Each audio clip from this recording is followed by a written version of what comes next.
Hi everybody, it's Tammy Brown here, your Pampered Chef consultant.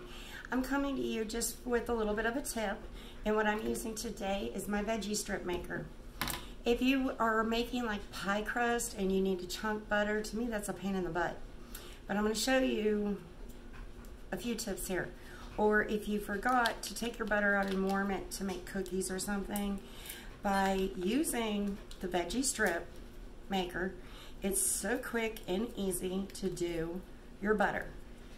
And if you're doing it that it needs to be cold, stick it in the freezer. My house is always warm, so it is not gonna work out the same as your house, but our veggie strip maker actually has where there's lines here to be able to put it on top of a bowl.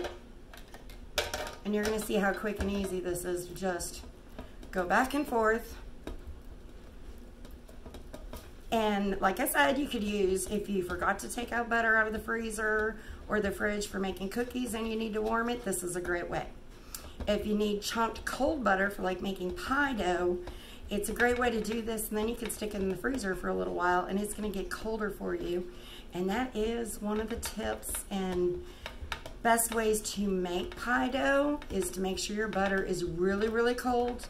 And another tip on that pie dough is to make sure you're using ice cold water. So if you haven't made it yet, or if you don't know why your pie dough is not turning out the best, those are two of the tips for you today on that. And you can see how nicely this is shredding my butter for me. So it's gonna be perfect when I go to make cookies today. And I have it all done.